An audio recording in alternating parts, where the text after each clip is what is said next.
ദൈവത്തിന്റെ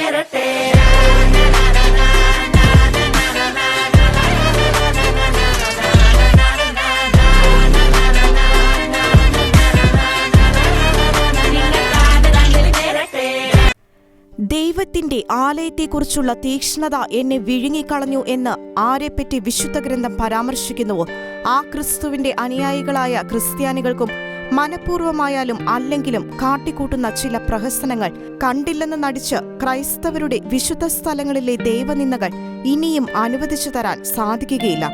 പറഞ്ഞുവരുന്നത് കഴിഞ്ഞ ദിവസം ഇൻസ്റ്റഗ്രാമിൽ പ്രചരിച്ച ഒരു വീഡിയോയെക്കുറിച്ചാണ്. തെക്കൻ കേരളത്തിലെ അഴീക്കൽ സെന്റ് സെബാസ്റ്റ്യൻസ് തീർത്ഥാടന ദേവാലയത്തിന്റെ മുന്നിൽ ചിത്രീകരിച്ച വീഡിയോ തികച്ചും അവഹേളനപരവും ക്രൈസ്തവ വിശ്വാസികളുടെ വികാരങ്ങളെ അങ്ങേയറ്റം വ്രണപ്പെടുത്തുന്നതും ആണെന്ന് പറയാതെ വയ്യ. ക്രിസ്തുവിന്റെ പരിശുദ്ധമായ തിരുശരീര രക്തങ്ങൾ ഏറ്റവും ഭക്തിയാദരവുകളോടെയും ആരാധ്യമായും സൂക്ഷിക്കപ്പെടുന്ന സക്രാരിക്കും അൾത്താരിക്കും പുറംതിരിഞ്ഞു നിന്ന അത്യന്തം ധിക്കാരപരമായും നിന്ദാപരമായും നടത്തിയ നൃത്ത വീഡിയോ എന്ത് തന്നെ ന്യായീകരിച്ചാലും വിട്ടുകളയാനോ ഇനിയും അങ്ങനൊന്നിന് അനുവദിക്കാനോ സാധിക്കുന്നതല്ല.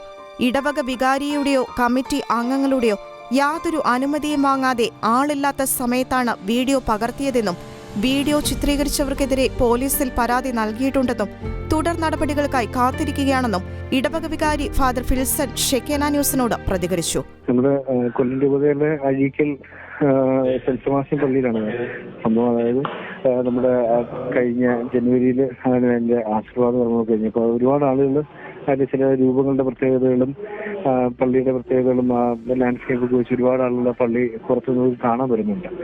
ഇങ്ങനെ ക്രൈസ്തവരും അക്രൈസ്തവരുമായിട്ടുള്ള ഒരുപാട് പേര് സന്ദർശിക്കുന്ന ഒരു പള്ളിയാണത്. പക്ഷെ ഇത് ഞങ്ങളുടെ ശ്രദ്ധയപ്പെട്ടൊരു കാര്യമല്ല. കാരണം രാവിലെ കുർബാന കഴിഞ്ഞ് ആളില്ലാത്ത സമയത്ത് നടന്നിരിക്കുന്ന ഒരു കാര്യമാണ്. ഒരു നമ്മള് തീർച്ചയായിട്ടും ഇത് ശ്രദ്ധയപ്പെട്ടിരുന്നെങ്കിൽ അനുവദിക്കത്തില്ലായിരുന്നു.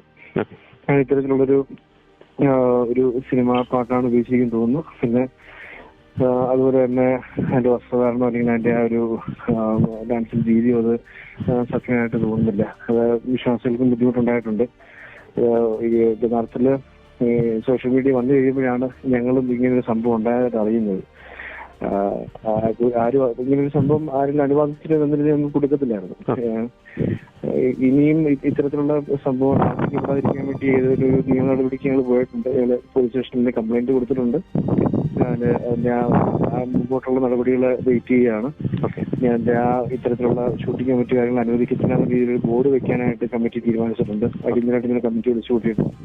അപ്പൊ അത്രയും കാര്യങ്ങളാണ് നമ്മളിപ്പം ചെയ്തിരിക്കുന്നത്.